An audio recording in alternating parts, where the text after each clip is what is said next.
one of the hardest things to do is to separate your work from and what your effort that you put in from the results that might come out of it. So it's like, think about it. It's like an actor. An actor doesn't control the movie around them. They don't control what the other actors do. They don't control the marketing budget. They don't control the distribution. So, they could do the role of a lifetime, but then the director could, or the editor could mess it up in post-production, right? And so if your happiness with your job and your career is dependent on how the movie does at the box office or how the critics respond to your role, you have now placed your happiness with your own life in the hands of other people. And that's a recipe for profound disappointment. I'm Srini Rao, and this is the Unmistakable Creative Podcast, where you get a window into the stories and insights of the most innovative and creative minds who've started movements, built thriving businesses, written best-selling books, and created insanely interesting art. For more, check out our 500-episode archive at unmistakablecreative.com.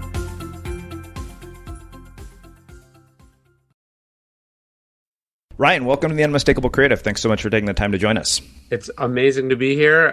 You were one of the first podcasts I ever did, and so it's I feel like it's coming full circle talking again. Well, it's really cool to have you back here. I mean, for people who are listening, this is the third time we've actually had you on the show, and you're one of the few people that has made it back for a third appearance, which really I think says a lot about the body of work that you've created. I mean, you introduced me to my literary agent, so I have a lot of gratitude for the work that you do.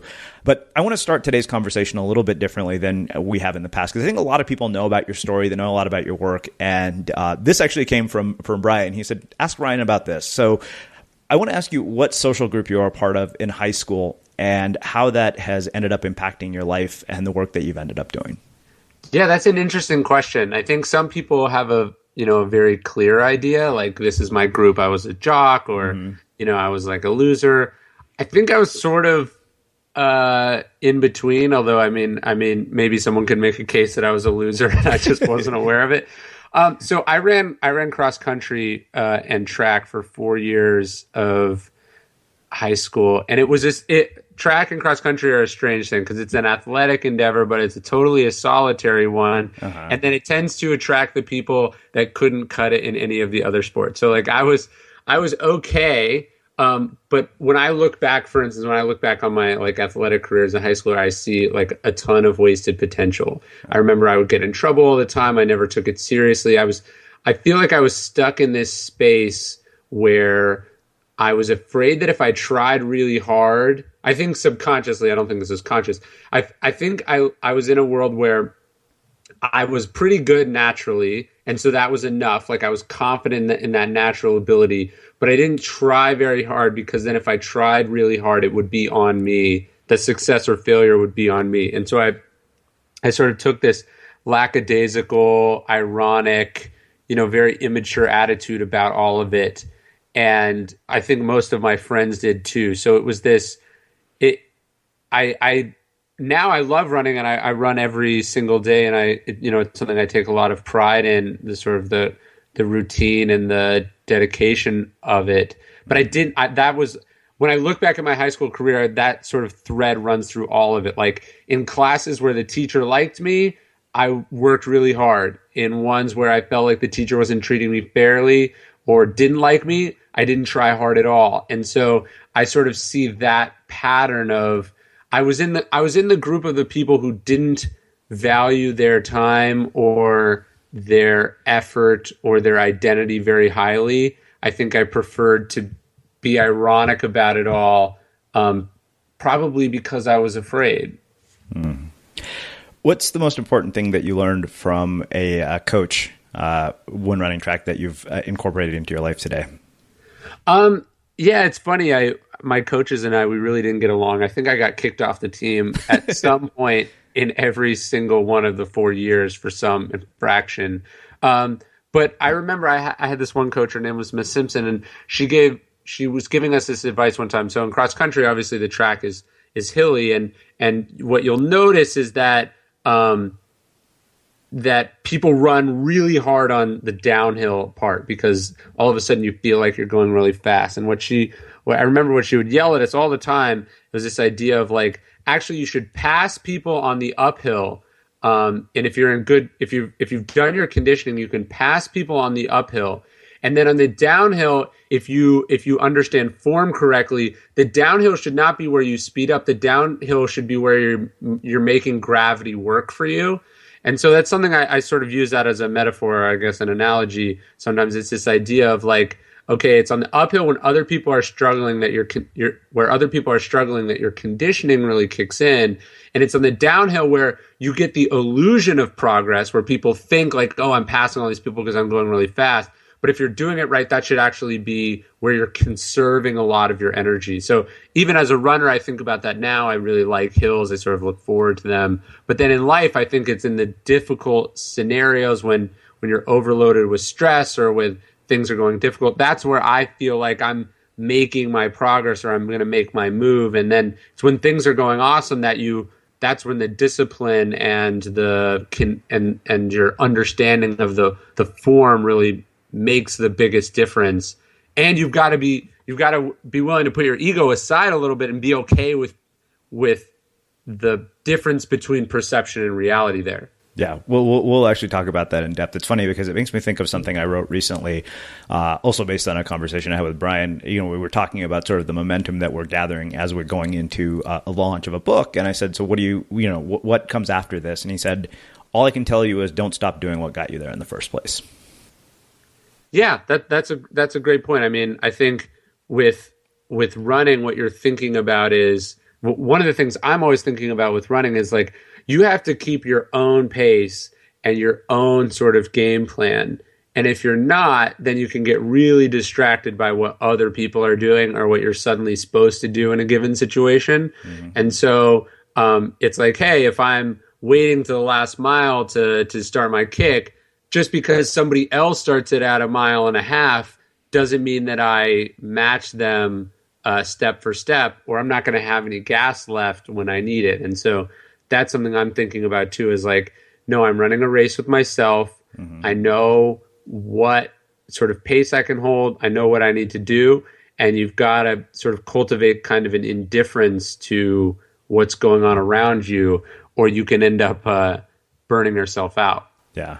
Well, I mean, I love that because it sounds like it's about a lot more than running. I mean, we live in a world where we can constantly look at what everybody else is doing.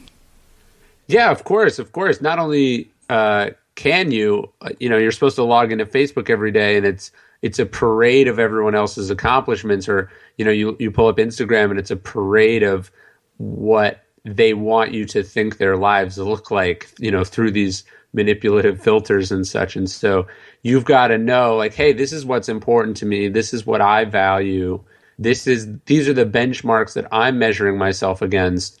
And it's really a recipe for not just madness to follow these other people, but deep unhappiness. Yeah, without a doubt. We'll start talking about a lot of this in quite a bit more depth when we actually start talking about the book. I want to ask you one other question about the cross country period.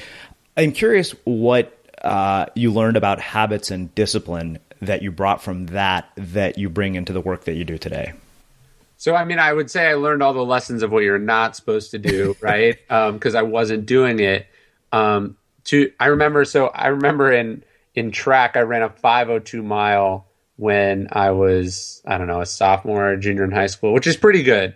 And I remember I remember this very vividly, sort of passing the finish line. I see 5:02. I've been shooting for 5 minutes. Like, I wanted to break 5. That was like my goal. And I remember thinking like, oh, 5:02, like that's good enough. That was my teenage response to failure, not like a catastrophic failure, but a disappointment, right? It's like, oh, it's good enough. And I had no idea that that's like not a good enough attitude, that 2 seconds doesn't seem like a big deal, but it is a big deal. And that you make progress in your life holding yourself to those standards. And so it wasn't until I was maybe like 22 or 23, so years later, that I was like, no, that matters to me. Like, I did all that work to get to almost to 5, and then I stopped. And so I set a goal. I ended up doing like 4:55, but it took like a year or so of training to be able to get there. And so it's like, getting close and then calling it close enough I wish a coach had been like, great job, but not good enough, instead of patting me on the back and congratulating me. I wish he'd held me to a higher standard, and I wish I could have held myself to a higher standard. But I didn't have that then. It wasn't until college, one day I just started running, and I've run almost every single day since then. And the idea that, it's holding yourself to a routine or to a standard that matters, and that it's doing the thing every single day that's the real marathon, right? It's not, hey, I ran a race and I did okay, and this is a fun hobby. It's like, no, this is an activity that I'm dedicated to, and I get better by committing to the craft and, sort of doing it every single day. Yeah, I mean, that's been me and my 1,000 words a day. I haven't stopped doing it for probably 4 years at this point, maybe more. Yeah, no, so someone might write 10,000 words in 2 days, and that's really impressive. But it's the fact that Jerry Seinfeld has that thing. It's like, your job is not to break the momentum, or not to break the line of X's on the calendar.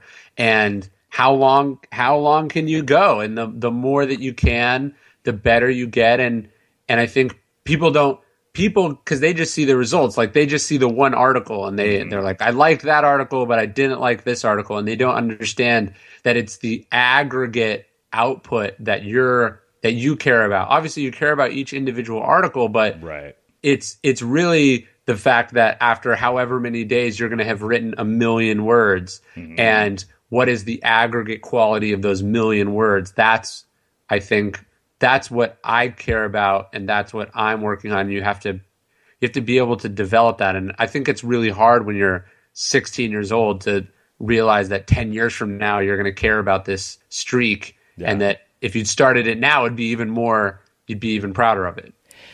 Why do you think that people have such a hard time with committing to a standard, and they settle so often for good enough?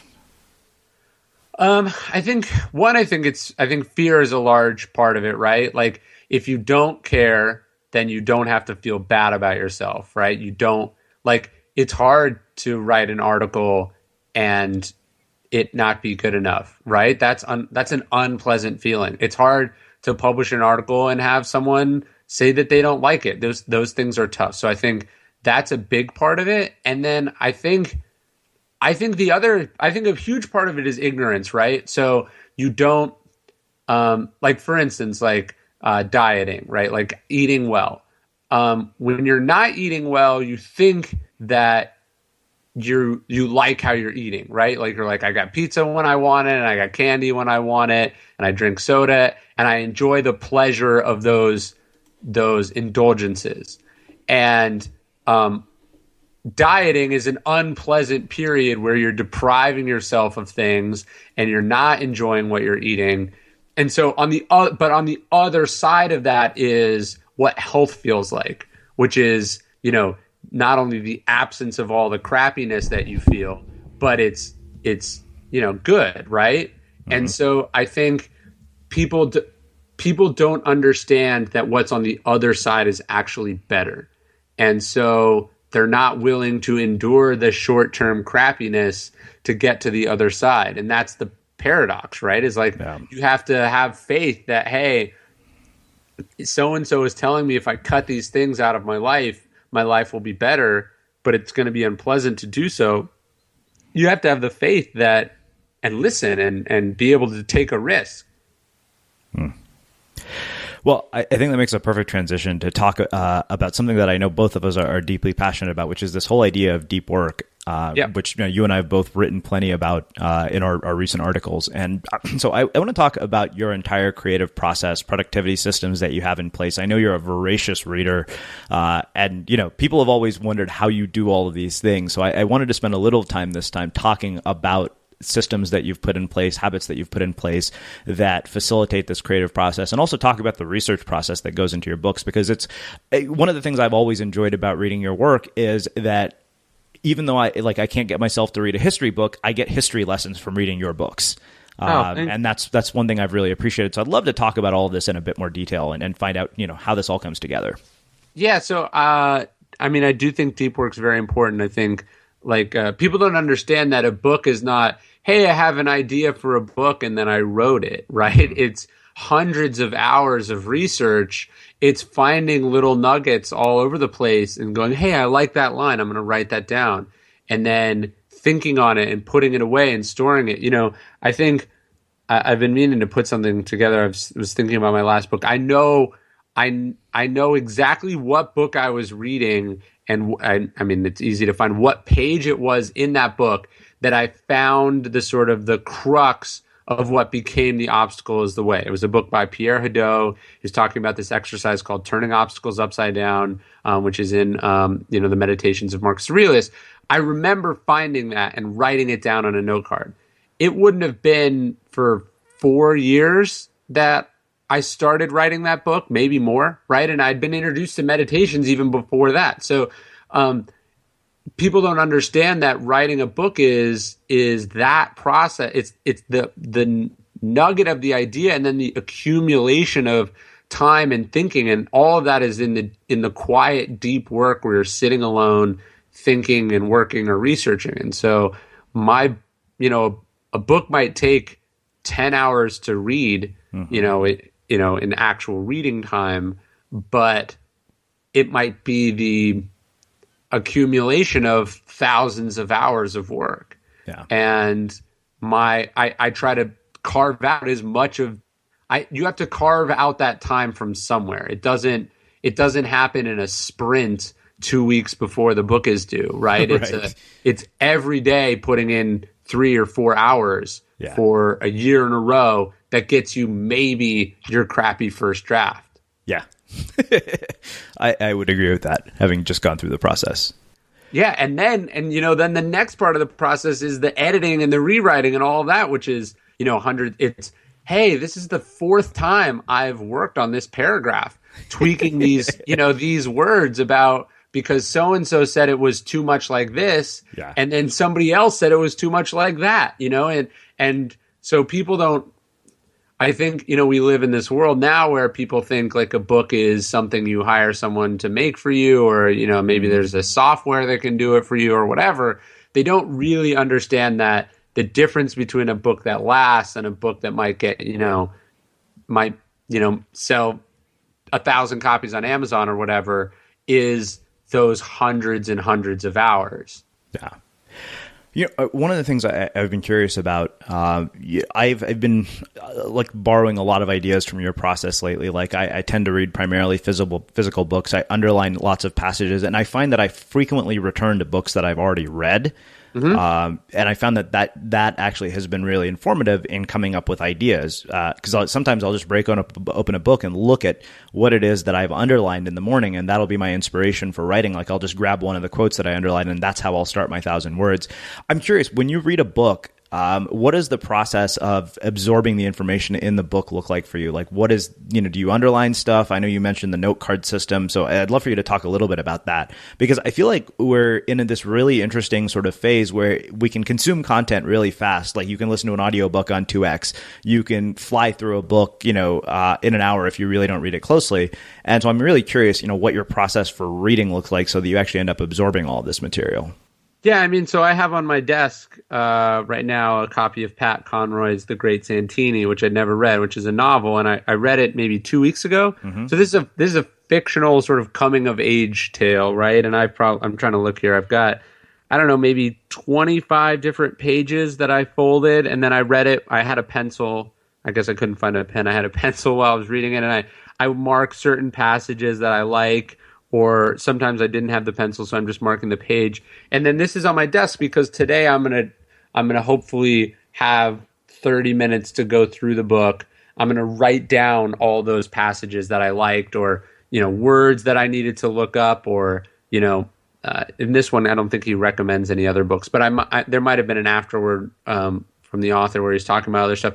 So I'm writing this down and I'm transferring them to 4x6 note cards. So next to it, I've got I think 300. It's 100 packs of 4x6 index cards. And so I transfer. I read the book. I'm marking things that I think are of value to me, either as a writer or as a human being. And then then I give it about 2 weeks to sort of sit. And then I'm transferring this knowledge to note cards. And this is a process I learned from Robert Greene, who I was a research assistant for. All of his books, so like the 48 Laws of Power, is comprised of, like probably 5,000 note cards, or it's such a meticulously researched book. It's insane. But then I take those note cards and I organize them by theme. So like I was telling you that story about the obstacles away. I read that thing about turning obstacles upside down. I made a note card out of it. I put it in my box where I store them. And 4 or 5 years later, that became a book called The Obstacle Is the Way, which is, knocking on the door of having sold 200,000 copies. So you never know what this random passage or, little nugget of information can turn into.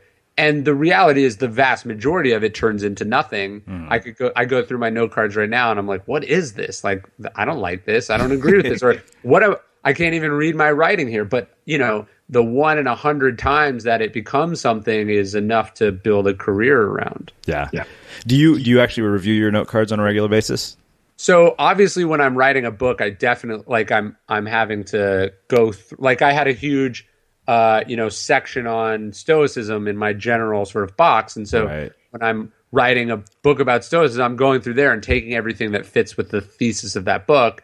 When I'm writing articles, I'm let's say this week, I want to write an article about writing. I know that I do, and it's on my to-do list. I have a section of note cards about writing, and I'll take out those 200 or 300 note cards, and I'll find a quote or an example or something, some thought that I've jotted down. And I want the vast majority of the piece isn't written, but the crux of the argument I've probably already discovered, and that's how I'm comfortable, being able to say hey, write an article about this week, because I've already kind of pre-researched it. So I don't know about you, but vacuuming is not one of those things that I ever look forward to doing. But as you know, your environment has a huge impact on your creativity. So I still like it to be clean wherever I'm living and working. But now it doesn't have to be something that you deal with. If you're like me and you grew up in the 80s, you probably fantasized about the day when cleaning your house would be like it was for the Jetsons, meaning you don't have to lift a finger. Well, the good news is that we're already kind of living in that future. And the easiest way to make sure your floors are clean every day is with the iRobot Roomba Robot Vacuum. It cleans up after itself. The Clean Base automatic dirt disposal takes convenience to a new level, automatically empties its own bin into an allergen lock bag that holds 60 days of debris and traps 99% of pollen, mold, and dust mites, so you can forget about vacuuming for months at a time. Let the Roomba clean for you instead. It learns your home, finds dirt, and empties itself on its own. It's got powerful cleaning performance made effortless. Remember, if it's not from iRobot, it's not a Roomba. To learn more, go to irobot.com/unmistakable. Awesome. Well, that was super helpful and insightful. So let's actually get into what we really want to spend the bulk of our time talking about today, which is this new book, Ego is the Enemy. So what I want you to talk about first is what the impetus was and how you sort of arrived at this conclusion. So I wrote Obstacle in 2013. It came out in 2014, but I'm sort of in this space where you are, where the book was done and it wasn't out yet. And I always want to be thinking about the next project. And so I get a lot of emails from young people, and most of the emails are insane, basically. They're I need you to do this for me, or why don't I have this? They're just very entitled. And so I just knew I wanted to write something about that. And originally the book was going to be about humility. That's what I wrote the proposal about. It was sort of about humility and groundedness and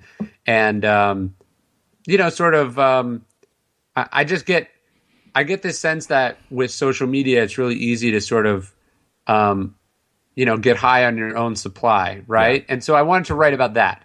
And that's what I sold the proposal about. And, then you sell the proposal and then you're just sort of researching and thinking. And when it started to come closer to okay, I have to write this, I just realized that like I'd read all these books about humility, and there wasn't what I wanted. It wasn't working.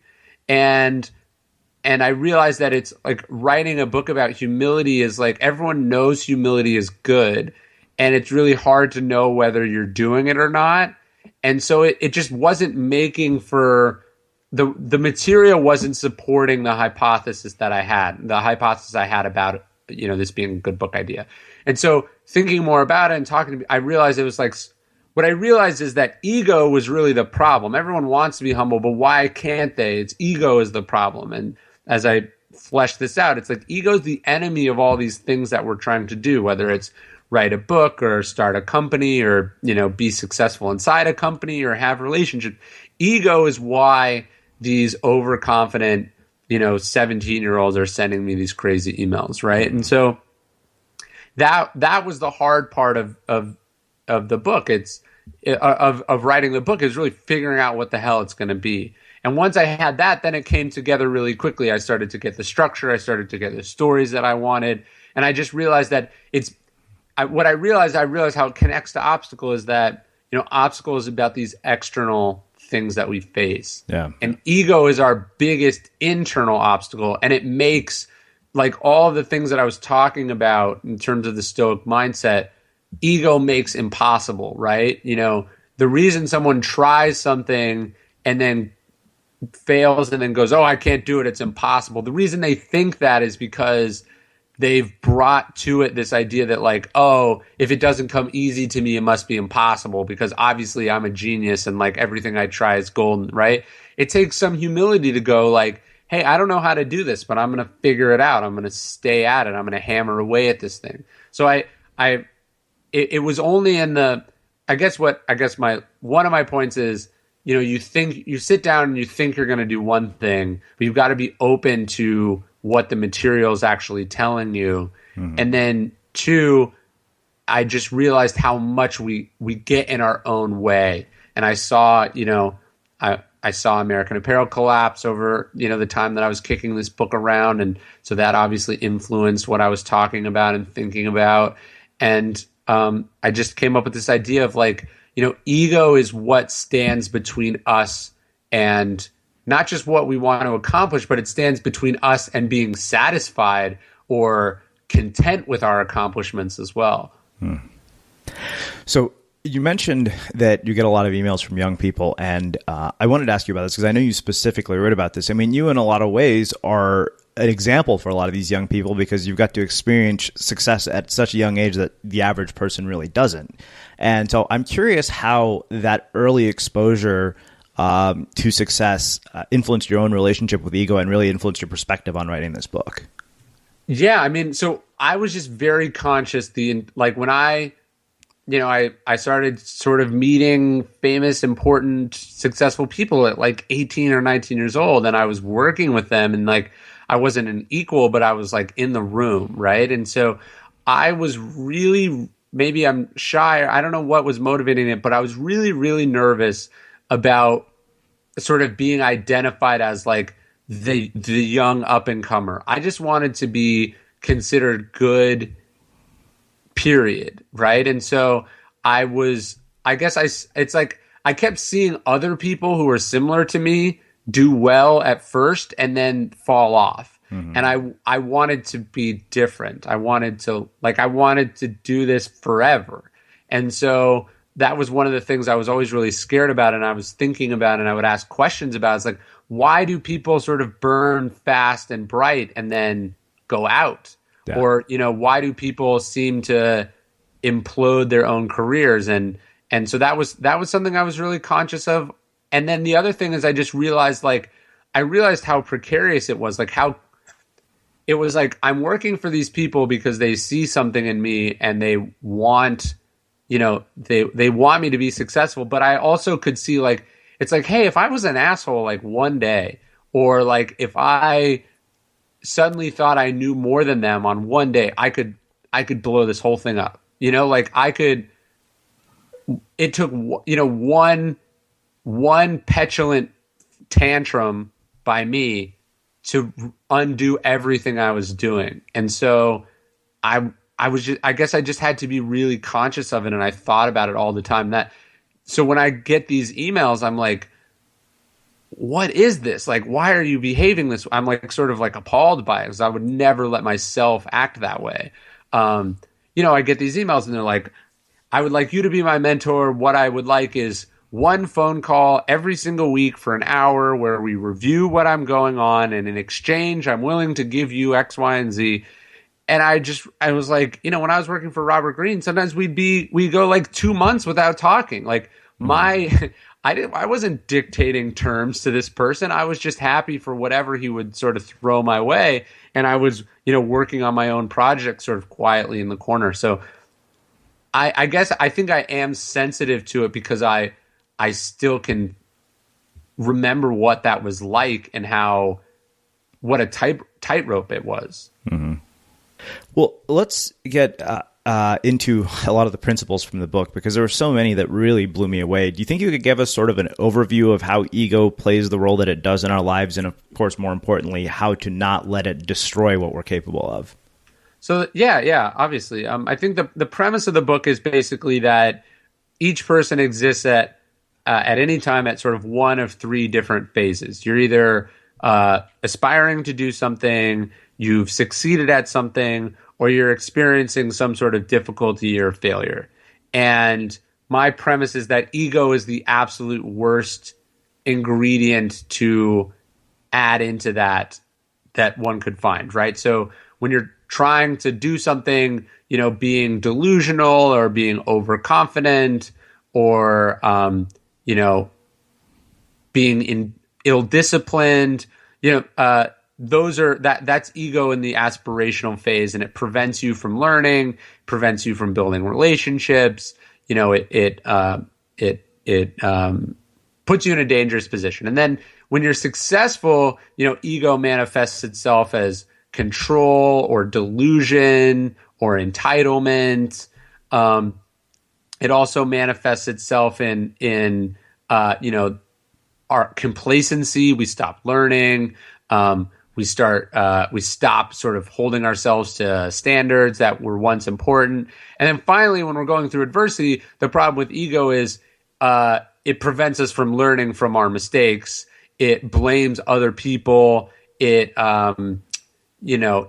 tells us that this isn't worth it. It makes us hate, so basically in every phase of the creative process, every phase of the entrepreneurial process, every phase of life, basically, ego is this toxic ingredient that can seep in if we're not on guard against it. And so I wanted to look at the ways that happened, and then what we can do to prevent it, right? So somebody who never stops being a student is inherently less likely to be egotistical because they've opened themselves up to learning and to education. They know that they're not ready yet. Even if they're doing this thing at a high level, they know there's always more they can be doing, always more than they could be learning. So like, for instance, that mentality is inherently an antidote against ego. It's why, like in MMA, you meet these fighters who you'd think would be these intimidating, arrogant figures, but in fact, they're totally humble because they've dedicated themselves to this craft that there's never a graduation from. Mm-hmm. It's interesting when I hear you say that and really dissect it. I feel like we're constantly going through all those three phases throughout our lives. Like, it's not just you move from one to the other and that you're just there. Like, you don't go from aspiring to success and stay there. It seems like you have to constantly remember the lessons of each phase because you keep going through them consistently. Yeah, of course, right? So you're aspiring to do something and then you succeed at it. Yeah. What's next is either you fail. I did probably because you made some mistake, ego-driven mistake, or now you're aspiring to do something else, right? Yeah. Like, nobody's like, hey, it's like, hey, I want to be a Major League Baseball player. Then, you make the league. Well, now it's like, hey, I want to be, the best at this position there ever was, or I want to win a championship, or, I want to get into broadcasting, right? There's all these number of things that you want to do next. And ego is what prevents us from, ego is what drives us to say, hey, I'm good at this thing. I must be good at everything else I want to do. And it ignores the fact that, hey, the reason I got good at this is because I was open to learning and I was open to feedback. And I was willing to submit, sacrifice short-term pleasure for long-term gains. That's where ego prevents us. It's when you see, somebody, their first company was really successful, and then their second company, they lose everything because they lost sight of why they were successful in the first place. Yeah. One of the pieces that really stayed with me from the aspiration page was the Bo Jackson story that you told. And I wanted to actually ask you about that and have you tell people about that, because I thought that was such a profound insight. And I'm like, wow. That will be the last time I share most of my goals, with the exception of like one or two people.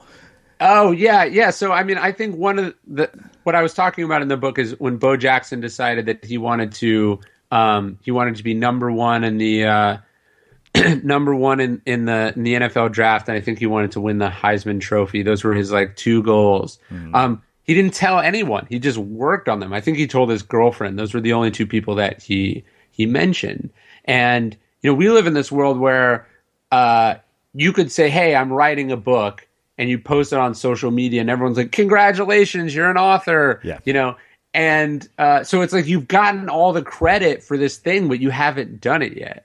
And that's the reality is writing a book is really demoralizing. And so it's like, if you've already gotten the credit, you can quit. And so when we live in a world that encourages us to talk about what we're doing, because that's what fuels these social networks, but that can have a demotivating effect. Like one of my favorite social media accounts is, I'm working on my novel, and it's basically like tweets of people talking about how they're working on their novel. And it's obviously they're not working on their novel, or they wouldn't have sent out that message on Twitter, right? And right. So it's the seduction of talk makes it is in many ways like a sort of succumbing to the resistance that Stephen Pressfield calls the resistance. The more you're talking about the thing, the more public you are with your goal, the easier it's going to be for you to write it off when it gets hard, in my experience. And so I try to be really private with my goals. I don't talk about a book until it's done for the, not out, obviously, right, but until it's like mostly written. If I was starting a company, I wouldn't say, hey, I'm starting a company. I'd wait until I'd raised money for it, or, I'd done a minimum viable product. Like it's this idea that like, hey, don't go around getting congratulations in advance for something or hyping yourself up. You're better off putting all of that energy into making the thing that you have to make, because that's what ultimately separates you from everyone else. Yeah. So what did you learn about ego and your own sort of like working life based on the downfalls of the people you've seen? Because I know at the end of the book you talk about Dov Charney, who I know played an incredibly influential role in you getting to where you're at today. Yeah, when you watch, one of your mentors, Dov, he was the founder of American Apparel. I went to work for him 7 or 8 years ago, and he had $1 billion company, and earlier this year it was declared bankruptcy and taken private, and all of that was wiped out. My shares were wiped out, his shares were wiped out, his reputation took a massive hit, and he's starting from scratch. And why is that? Why could someone be such a creative genius, but not be able to manage it, right? That was very, very scary to me. And that's just one of the more public examples. Obviously, yeah. I've seen it with other people that I try not to talk about. But what you see is when you're around really successful people, especially creative people, you see just how they tell you what they want and what their in like the general public, you just see like, hey, Kanye has a new album out and it's good or bad, right? Yeah. You weren't sitting with him, not that I was, but you weren't sitting with him in the studio where he was telling you what he was trying to accomplish and what his goals are. And you didn't see how his enormous ego and his delusions and his vanity were preventing him from realizing that vision. And so, when you see these successful people who work so hard and have, make so little progress on the thing they're working on, and it's so clear to anyone who's not them what the problem is, that the problem is their ego and their inability to hear and listen to the feedback around them. It's crushing, and you think, I think how easily that could be me, right? I wonder, am I doing that about things? Are there things that other people can see very clearly in my life, that where I'm getting in my own way, where I'm the impediment to my own advancement? And so the book was largely driven by seeing, when you see someone evaporate $500 million of their own wealth, you sort of go, how does something like this happen? How can I make sure that, whatever scale I exist on, I don't do anything like that? Yeah. Yeah, it's funny. I think it's one of the lessons that I've very much learned in this process of writing a book. Like, I constantly remind myself, don't get too high on your own bullshit. Like, this is a privilege. Sure. It's sobering to think, like, how many book deals does we're both at the same imprint, right? How many book deals does Penguin Random House or does Penguin Portfolio give out every year? And how many of those books even get made, right? How many of those books deliver on the potential that the editor thought they had? How often does the writer manage to create a career out of doing this? It's an alarmingly small percentage. Yeah. And I'm sort of fascinated with why that is. Why does someone who has all the same assets and all the same opportunities that you or I have, what prevents them from realizing that? And so often it's their inability to sort of understand objectively the situation that they're in, right? That, hey, you say you're working on this book, but you're not making any progress day to day. Or, hey, you've written this book. You're so obsessed with what you think that you spent a year of your life making this book and you never bothered to think what the readers want, right? Yeah. Or, you made this thing and then you thought you were too good to have to go out and hit the road and sell it to people. These are all reasons that prevent people from being successful. And I think, obviously there's a myriad of causes for them, but I think in large part, they're rooted in ego and hubris. Let's talk about the adversity piece a little bit and the role that ego plays in moments of adversity and how we can avoid it. Yeah, I think the biggest, the chapter that I was most proud of in this section is this, and I saw you mention it in an article, and I was very flattered by that. It's, you sit down and you work on something, any project. You're starting a company, you design a car, you have a garage sale, right? Like you work on this thing, and then at a certain point, it goes out into the world, and it relies on other people, right? And one of the hardest things to do is to separate your work and what your effort that you put in from the results that might come out of it. So it's like, think about it. It's like an actor doesn't control the movie around them. They don't control what the other actors do. They don't control the marketing budget. They don't control the distribution. So, they could do the role of a lifetime, but then the director could, or the editor could mess it up in post-production, right? And so if your happiness with your job and your career is dependent on how the movie does at the box office or how the critics respond to your role, you have now placed your happiness with your own life in the hands of other people. And that's a recipe for profound disappointment, right? Like my last book was much more successful than I expected, but it could have been much less successful.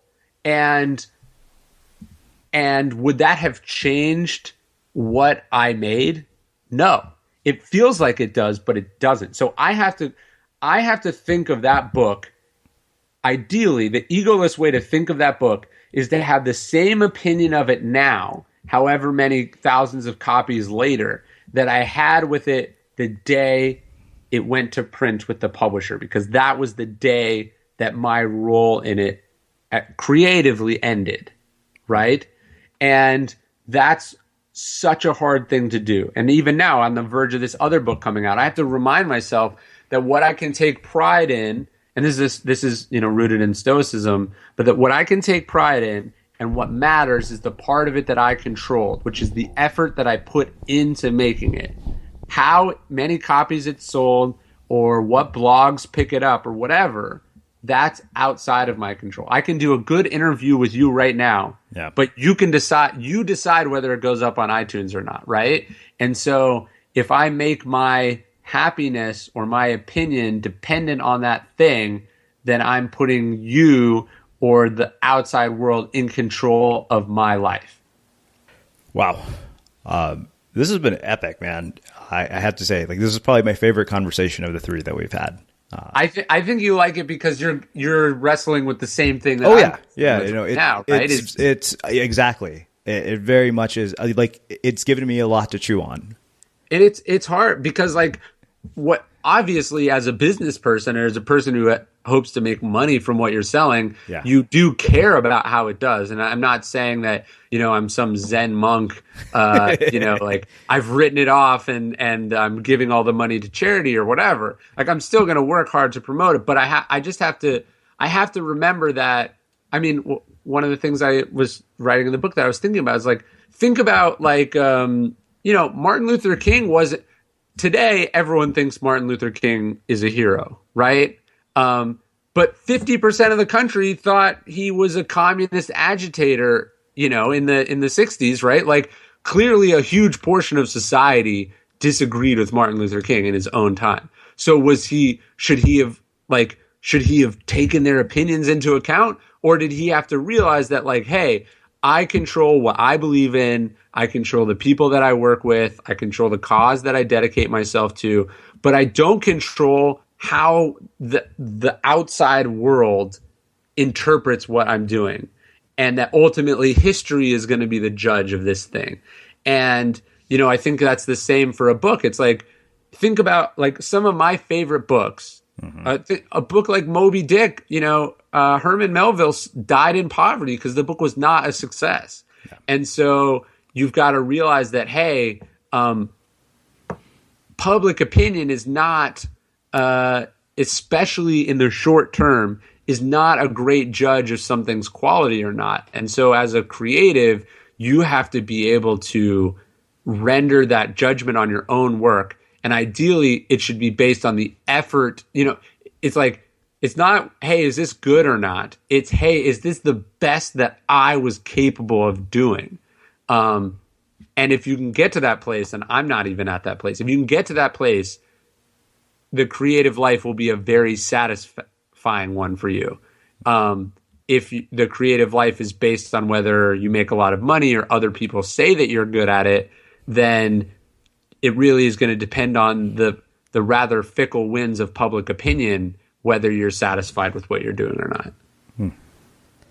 Well, that makes just a fitting end to a conversation. So I want to ask you one last question, which I know you've probably heard me ask before. What do you think it is that makes somebody or something unmistakable? That's a great question. And I think the one thing that an artist is trying to do in their job, in their course of their career, is become who they are, right? Austin Kleon, he talks about sort of how you steal like an artist at the beginning of your career. You're just taking all these influences and trying to sort of make something.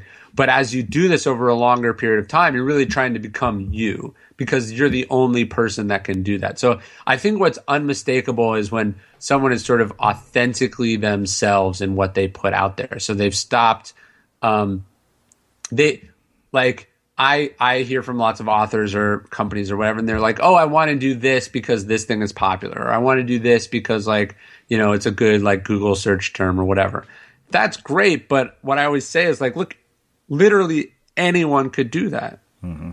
What is the thing that only you can do? And if you're doing that, then obviously you're unmistakable, because if only you can do it, it cannot possibly be confused for anyone or anything else. And so that's kind of what I try to think about with my own career, and what I try to advise other people is like, the closer you can get to expressing the thing that only you can express, the more unmistakable you're going to be. And on top of that, I think the more successful you'll be. Awesome. Clearly you've read my book. Well, Ryan, this has been phenomenal. I really, really appreciate you taking the time to join us and share your story and your insights. And I can't recommend this new book highly enough to everybody who's listening. Thanks, man. I really appreciate it. I'm so happy for you. I knew you should write a book, and I'm really glad that you did. And I'm more excited for the one that comes after it, because I know you're going to be even better then. Awesome. Thank you for listening to this episode of the Unmistakable Creative Podcast. While you were listening, were there any moments you found fascinating, inspiring, instructive, maybe even heartwarming? Can you think of anyone, a friend or a family member who would appreciate this moment? If so, take a second and share today's episode with that one person, because good ideas and messages are meant to be shared.